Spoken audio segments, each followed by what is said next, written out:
Jeff Pambi, administrateur principal de Alerte RDC. Jeff Pambi, bonjour. Bonjour.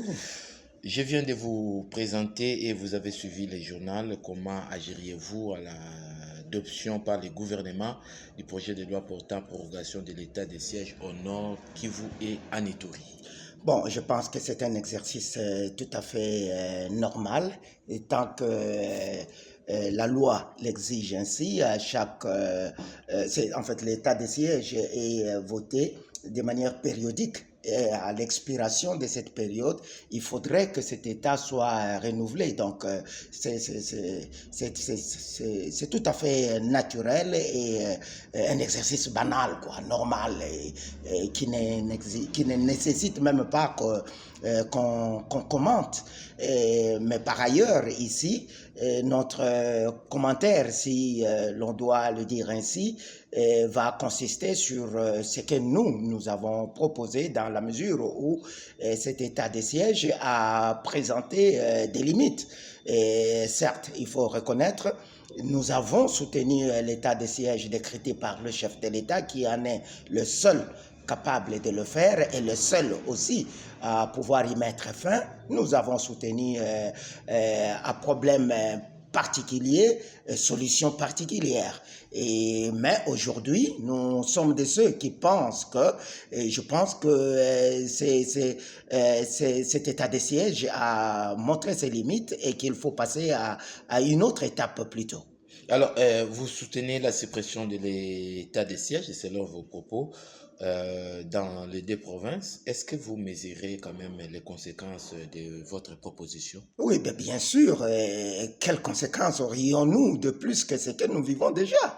Nos populations meurent tous les jours sous état de siège, et on dirait même que pendant l'état de siège, la situation a empiré par rapport à l'avant état de siège, et nous le disons en toute responsabilité, et du fait que nous pensons que les énergies de nos forces de défense et de sécurité, la police donc y inclus, sont un peu amoindries en ce que les militaires et les policiers sont devenus des administratifs, et leurs énergies qu'ils devraient engager dans la défense, la sécurisation de nos frontières et des populations et de leurs biens se trouvent être partagées. Et c'est ainsi que nous en appelons au chef de l'État. Et c'est vrai que ce n'est pas quelque chose qui va se faire du coup. Il y a des dispositions d'ordre pratique à prendre par le chef de l'État, mais nous l'encourageons en tout cas à ce qu'il puisse reconsidérer cette chose et qui, on doit le dire sans mâcher les mots, a échoué. Donc l'état de siège a échoué. Il y a plus de morts sous état de siège qu'avant. Le pays est des pans entiers importants de notre pays et d'une dimension de pas moins qu'un état entier, et ils sont partis. Et en fait, si pas parti, mais sont sous occupation des forces non régulières. Donc, l'État congolais ne contrôle pas ces espaces-là. Donc, on ne peut pas justifier donc aujourd'hui l'existence de cet état de siège. Et comme nous avons l'habitude de dire, on ne gère pas un état avec les états d'âme. On ne doit pas utiliser des émotions pour prendre des décisions importantes qui engagent la vie de la nation. Et nous ne sommes pas de ceux qui mettent de l'émotion dans les choses aussi importantes que la vie de la nation. Donc pour nous, aujourd'hui, nous encourageons et soutenons le chef de l'État dans l'idée de pouvoir mettre fin à l'état de siège et de décréter à la limite un état d'urgence sécuritaire renforcé, où l'armée et la police et les services d'autres services de sécurité auront un pouvoir renforcé sur ces deux espaces régionaux de notre pays, mais que la gouvernance politique de l'administration civile puisse reprendre l'activité dans ces deux provinces de notre pays. Alors, si par exemple le gouvernement décidait d'augmenter le nombre de policiers et de militaires dans ces deux provinces, est-ce que cela ne résoudrait pas le problème, bien sûr? Non, il ne faut pas se leurrer. Il ne faut pas se leurrer. L'état de siège a échoué. Et ce n'est pas un plaisir pour moi de le dire. C'est avec pincement de cœur que je le dis, parce que nous y avons cru. Nous avons soutenu cette décision ou cette ordonnance du chef de l'État décrétant l'état de siège, parce que la situation était si grave qu'il fallait des mesures graves aussi. Mais aujourd'hui, nous avons compris que ces mesures ne nous ont pas aidés, n'ont pas aidé à résoudre les problèmes. Et on ne peut pas continuer à garder la même mesure, la même disposition qui ne donne pas des effets escomptés, et on la maintient en place. Donc, c'est tout à fait normal que l'on change de paradigme.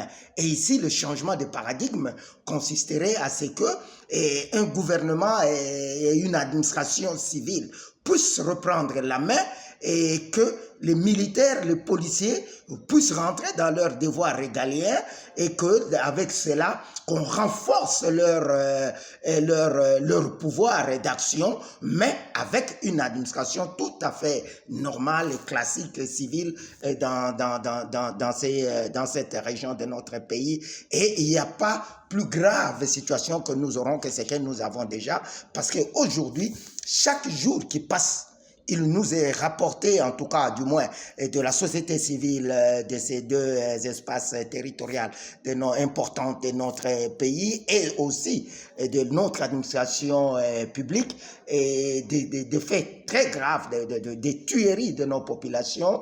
Et donc, il est important qu'aujourd'hui, l'on change de paradigme et une personne peut le faire ou l'ordonner, c'est le chef de l'État, raison pour laquelle nous en appelons à lui pour que l'on puisse évoluer dans ce sens-là.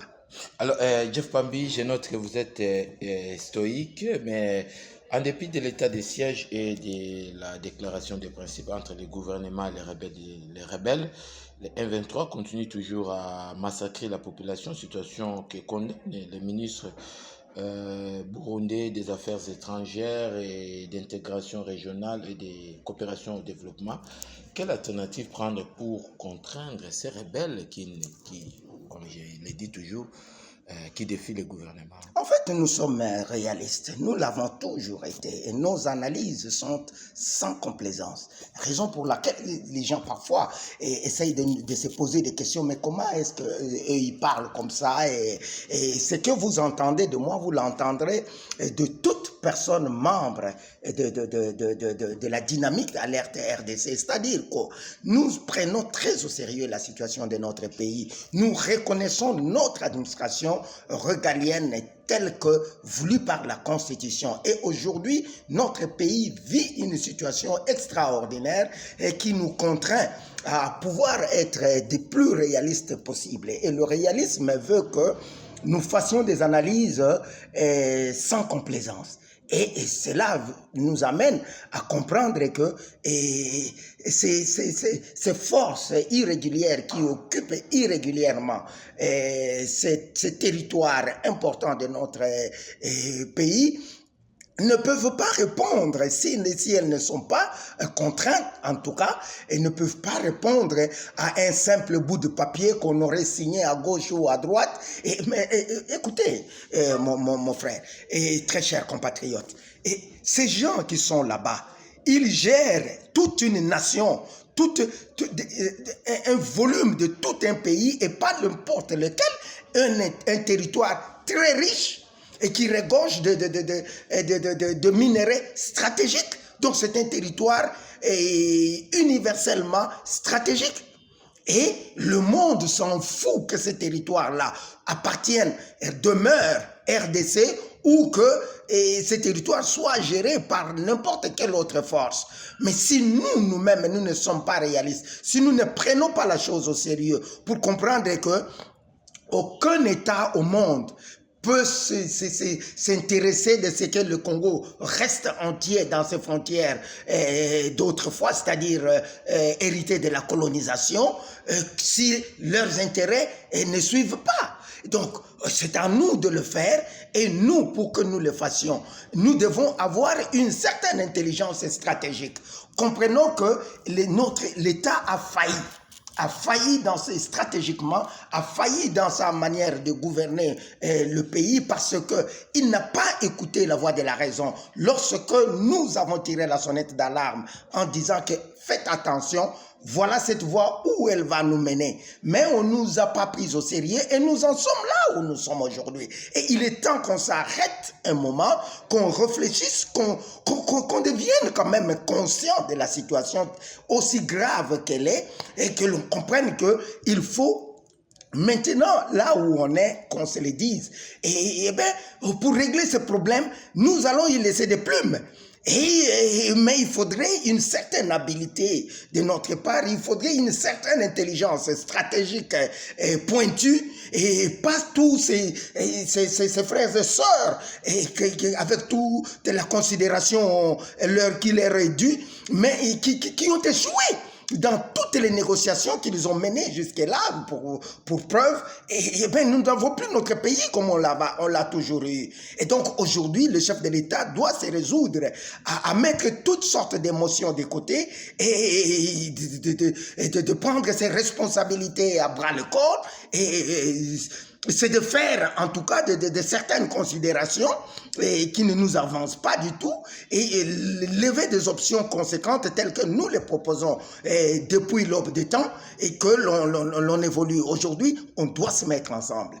On doit discuter autour d'une table pour essayer de contenir les velléités des uns et des autres, et puis lever des options conséquentes pour que ce que nous vivons aujourd'hui ne revienne plus jamais, et qu'on ne laisse plus d'ouverture pour les forces étrangères à pouvoir nous malmener comme nous les vivons aujourd'hui. Alors, Jeff Pambi, merci de répondre à nos questions.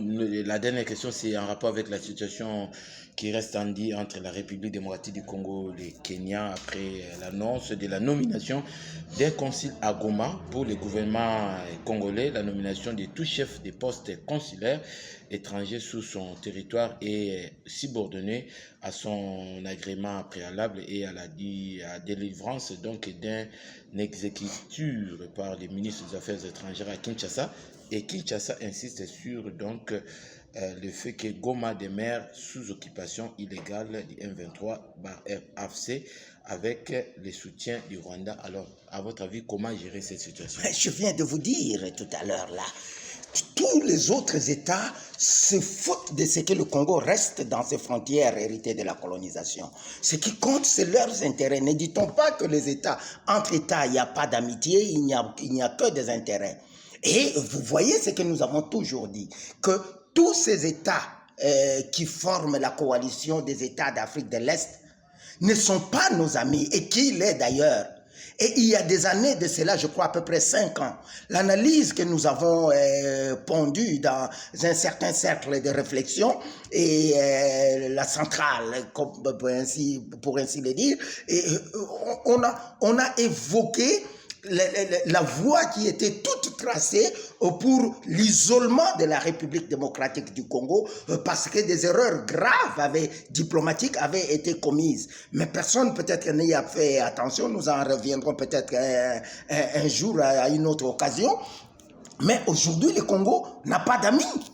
Et donc, le Congo ne peut compter que sur lui-même, la RDC en tout cas, ne peut compter que sur elle-même, sur ses filles et fils. Et ne pas penser qu'il y a... Et là, c'est un geste très dangereux qui vient d'être... Pour nous, ça ne nous étonne pas. Parce que nous savions qu'on aboutirait à ça si nous ne tirions attention. Et malheureusement, attention n'a pas été tirée de la part de qui? De droit. Et ce n'est que le début, ce n'est que le Kenya. Vous pensez que l'Ouganda va tarder de le faire? Vous pensez que les autres vont tarder de le faire? Et si nous Donc, ne prenons pas... que les 9 pays qui sont frontaliers à la République démocratique... Je ne parle pas que des 9. Jouent de l'hypocrisie par rapport Mais bien sûr que tout le monde ne joue... Non, ils ne sont même pas hypocrites d'ailleurs aujourd'hui. Avant, hier peut-être, mais pas aujourd'hui. Qui est notre ami aujourd'hui? Personne. Et nous, je ne sais pas dans quelle langue nous devons le dire. Alerte a toujours dit ceci, que la RDC n'avait plus d'amis. La RDC n'avait plus de partenaires. Et que la RDC ne devrait compter que sur elle-même, ses filles et fils. Et si nous nous aventurons à penser qu'il y a un ami qui viendra nous aider, eh bien, détrompez-vous, nous sommes en train de perdre notre pays. Et en tout cas, dans sa forme initiale. Donc, il faudrait que l'on se résolve aujourd'hui à consolider l'unité de ce pays, à recréer leur cohésion nationale perdue. Et la seule voie aujourd'hui, n'en déplaise aux détracteurs, n'en déplaise à des personnes irréfléchies, excusez-moi le terme, qui ne comprennent pas que le problème est très grave dans notre pays. Ils voient le pays sombrer, mais ils continuent à se résigner de voir la vérité en face. N'en déplaise à ceux-là, aujourd'hui, la seule voie qui peut nous conduire à la réunification de notre pays, et ce reste un dialogue franc. Un forum entre Congolais est le format le plus classique qui soit aujourd'hui le mieux ficelé, reste le format proposé ou l'initiative proposée par la 5O et l'SCC. Et si nous nous y mettons aujourd'hui et nous saluons la volonté du chef de l'État et qui s'y est déjà engagé, et nous savons ce qu'il a déjà amorcé comme exercice, et nous saluons et nous lui demanderons simplement d'appuyer davantage sur l'accélérateur pour que l'on puisse limiter en tout cas les dégâts